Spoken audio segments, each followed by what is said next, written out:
Welcome to the Ports Garrison. Please like, subscribe, and share. Thank you.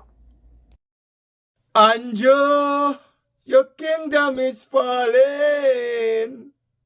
I may say, Andrew, your kingdom is falling. Greetings, and once again, welcome to the Ports Garrison. I am your host, Phil the Poet. And today, I want to talk about the fortunes of our government, the fortunes of Prime Minister Andrew Holness, the crumbling down, in my view, of his kingdom. Now, I remember in 2016, when Andrew became Prime Minister for the second time, there was a lot of hoorah.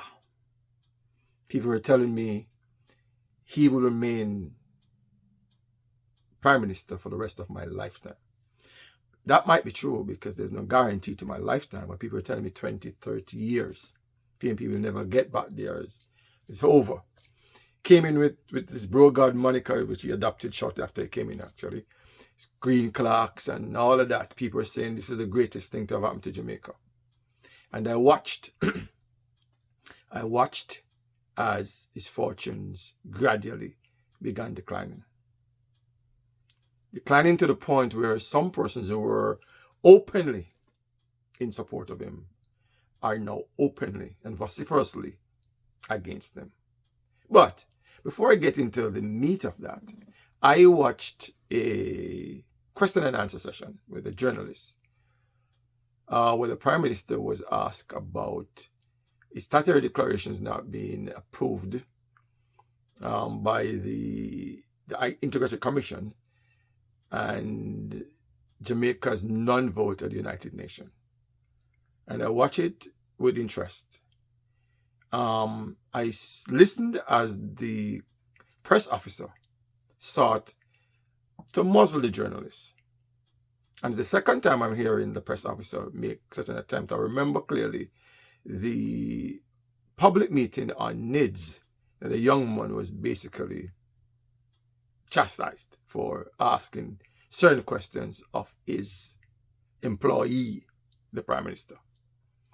Now, I don't like to misquote, so let's take a look at the question as it was being asked, and then we'll come back and have a discussion on it. Good morning, everyone. I'm Jamila Maitland from TVJ. PM, you said that you don't come. This is your first time here, so I'm hoping I can get a 2-for-1 special, Mr. Morgan. My first question is that, Prime Minister, your statutory declarations have not been certified by the Integrity Commission. The implication of this goes far and wide. Why hasn't it been certified, and does the public have anything to be concerned about? And two, Jamaica didn't vote at the UNGA about the humanitarian truce, yet or... Jamila, you would appreciate that this is for the state of emergency. Well, and PM, so you don't those are come the here- questions that we're entertaining at this time. Are you giving... Do you have questions on the state of emergency for St. James? Well, PM, we don't see it very often, so... Please, let her answer the question, because And just one more before you go. We didn't vote at the UNGA, yet our reason for not voting is really a vote toward the humanitarian truce. Why didn't we not vote publicly? And is there any regrets right now to vote for the humanitarian truce, and that's between the fight in the war against Israel and the Hamas rulers? That's it. well, firstly, I think that it is not fair to say that you don't see me often. Because we have met up on several tours and other occasions. The post-cap, just to be clear, the post-cabinet press briefing is for the ministers and the various portfolios.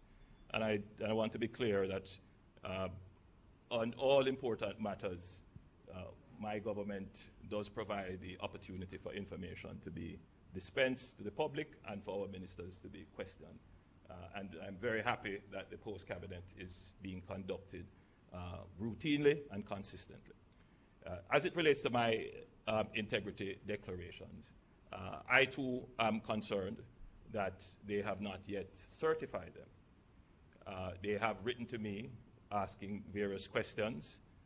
I have provided answers, and they have written to me again, and I'm in the process of providing those answers. You will, however, appreciate that it does take some time, and particularly for me, to get 2 or 3 days to go through matters and provide answers. I simply have to be very frugal with my time. And I suspect the same for the Integrity Commission that have to go through several thousands of declarations. But I would expect that they would give some priority to my declarations. I do hope to be able to respond to them before the end of this week. So I'm hopeful that they would do their work and provide the nation with the necessary certification.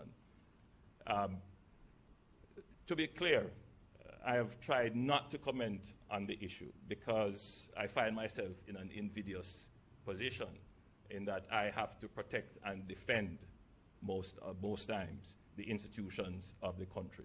So my silence should not be interpreted as not wanting to address it, but I do have another role, and that role is to protect and to defend the institutions, the laws that we have put in place. So I'm hopeful that in short order this matter will be resolved. By the way, you should also know that it is quite routine that the Integrity Commission will write to persons over and over again. And there would be several persons whose statutory declarations are not certified because they are in this continuous process of asking questions and trying to make determinations. My situation, obviously, would be public, and therefore it would cause some concerns. And so I accept and I acknowledge that. But it would not have been the first time that the Integrity Commission would have taken a long time to resolve my matters. And I suspect that as Prime Minister, they would want to be very detailed in what they do. I would hope that there is no difference in my treatment than given to others. And I really do not, I would not want to think so. Now you would agree with me that those two questions were very pertinent questions. And we saw the Prime Minister saying that his government is open to all kinds of questions. They're willing to give information when it is to be given. Now, we saw the efforts made to muzzle the journalists, so that was not in keeping with what the Prime Minister said after. And when I looked at it, I looked at how the Prime Minister started his response by basically stuttering first to try and put the politically correct things together. And then basically, to my mind, he filibustered the answers, the period for answer. He fluffed his way through it, talking about his detractors. And we have seen him previously talking about persons in social media and going after these people. Now, Prime Minister, as I've said before, you are the head of the stream. And this is not even a declaration for 1 year. This is 2 years of declaration. So even if it was time consuming to fulfill the requirements for this the last one, there's a one before that. So you've had 2 years to complete at least one. And there's still issues. Now, I've seen it elsewhere where you have said that you weren't sure what the issues were. Now, I find that hard, very hard to believe. Because if they're writing to you back and forth, you must know what the questions they are asking you. You must know what issues they're having. They need clarification on A, B, C, whatever it is. So you must know that. I see where you're saying that persons who withhold information on criminals should be penalized. You are withholding information from the country, Mr. Prime Minister. And in other matters, the Parliament somewhat seems to be holding information from the country about the illicit six, but more than that. Now, as I said before, when the Prime Minister took the position of the office of Prime Minister, people were saying he'd be there forever. I recently saw the General Secretary of the JLP, Horace Chang, saying that Andrew Holness and the JLP will be there for another 10 years. So he's been there for 7 years. Another 10 years will make it 17 years. I hope I'll be here beyond that time, but I can't. There's no guarantees on that. So Chang is saying that they'll be there for another 10 years. Yet still, we have seen the Prime Minister and many members of his party basically on a tour trying to convince the people of the country not to vote against them. We have heard it said that a vote for the opposition would be a negative move by the country. The country has its right. The citizens have their rights to determine who their leaders are. And if they vote one way or the other, you, Mr. Vaz, who was the culprit here, can't determine that it's a mistake that they'll be making. They have their rights to express their rights to determine who their leaders are. You can't call it a mistake. They elected your government. It's funny how these people think. We've seen Tufton on more than one occasion saying that the opposition is using artificial intelligence to smear the government, to how kind of campaigns. We've seen this going on. Homer Davies, I think, former Deputy General Secretary of the JLP, recently reminded his party that the PNP is not dead, so there is some concern. And I've seen in some quarters a tour, they're describing that the government is going on a begging tour of begging the people not to vote against them. Well, the people have their say and they'll have their final say. Now, there's significant members of this government who are on different campaigns. Malo Fort, I've seen her saying where the Integrity Commission should focus on other leaders and not so much on the MPs. Basically saying they're picking on the MPs. So if they're criminals somewhere, we should not treat these criminals here with some form of respect. Treat these with this level of respect and then go after the others. Leave these alone and go after those other people. No, Minister. Everybody must get go at. And I don't think the people who make the rules and the laws must be exempted from any form of pressure. Any form of pressure whatsoever. So the issue in my mind also is I could understand how the Prime Minister sat and oversaw a move that elevated his wife to the Speaker of the House.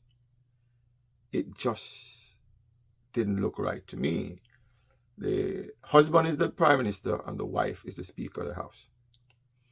Now, I've been watching the Speaker closely, and I've been watching the previous Speaker as the whole deal with the whole issue of the Integrity Commission reports. Now, I'm seeing where the Speaker is saying that the reports will first go to a subcommittee of Parliament before being tabled to Parliament, to be basically sent to the public.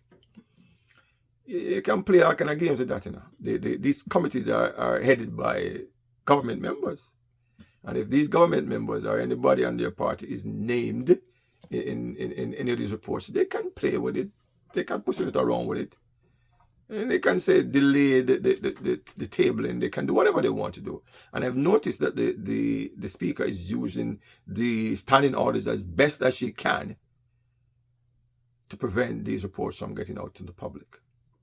It just don't look right and it don't smell right to me. Not at all. Now, when I looked at the second question, let's take a look at the Prime Minister answering the second part of the question that was posed to him.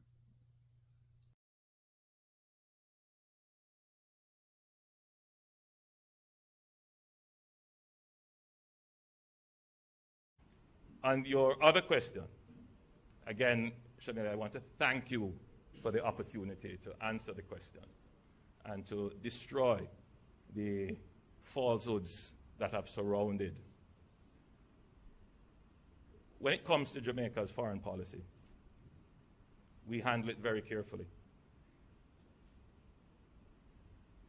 There are those who are trying to suggest that somehow our foreign policy and position globally has been diminished.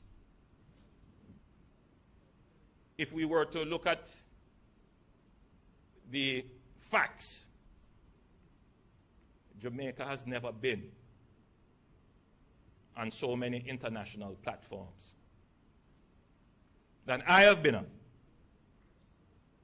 and this administration has been on, than any other administration before. And I challenge them. Why is that so? Because Jamaica has maintained a principled and consistent foreign policy. Because Jamaica has also operated in a strategic way in making sure that we also look out for our national interest. On the situation in the Middle East between Israel and the Palestinians, we are friends of both peoples. And we are very distressed, saddened, and concerned about the innocent loss of life, particularly the killing of children who have no part or cause in a conflict. In the same way that we speak unequivocally about the killing of innocent children in Jamaica who have no part in a conflict. We're very concerned always about any act that could be considered terrorism on any state. In the same way, we are concerned here about acts that could be considered terrorist acts in our own country. And so we speak very clearly on those issues. I believe a humanitarian pause is necessary in Gaza. The images that are being broadcast all over the world, on my own research into the subject and the information that we receive, I have friends on both sides. Jamaica has a Palestinian community. I noted their peaceful protests earlier. Jamaica also has a Jewish community. We have been petitioned by both. Now, just after this vote, I made a video on Jamaica's lack of balls for standing up and supporting the position one way or the other. I did say then that Jamaica was the head of the CARICOM mission, and the CARICOM made a statement. Why would Jamaica not be part of drafting that statement made by the CARICOM? They were the head of the mission. What consultation they be doing with Jamaica? And the minister, Kamina Johnson Smith, can't take all the blame for herself because she can't do her bidding. She can't go there and say, this is the position that we're going to take. There has to be some agreement with the Prime Minister. And for Jamaica not to have voted, that impacts, or fingers must be pointed squarely on the Prime Minister. Now, I hear him saying that no other government has had the record as his government has in foreign affairs. I beg to differ to that. I strongly beg to differ to that. And he's talking about we looking at our own positions. We must support, take the right position regardless. Regardless. I mean, I've spent a lot of time looking at this. And I hear that Jamaica now wants to retroactively vote on the matter that has been closed. I don't know how you can go and fix it, Prime Minister. I don't know how you can go and retroactively vote. It is recorded that you didn't vote. So I don't know how Jamaica can then go back and say, look, we want to vote. Prime Minister, your kingdom is falling. It is rapidly deteriorating. All that you had, the goodwill you had, is draining away or has drained away. I mean, we no longer hear about Portmore becoming the 15th parish. I no longer hear about cutting ties with the monarchy as being a priority. No, these things not that important anymore. The important is to go around the country hitting out at the detractors of the government and trying to get an extension of time for the government. Some things have to happen. And every day the bucket goes well, one day that bottom is going to drop out. You have been warned, Mr. Prime Minister. It's not looking pretty. It's not looking good. Your kingdom is falling. Well, thank you for watching. And until next time, it's one love, one heart, manners, enough respects. Andrew, your kingdom is falling. I may say, Andrew, your kingdom is falling. Thanks for watching.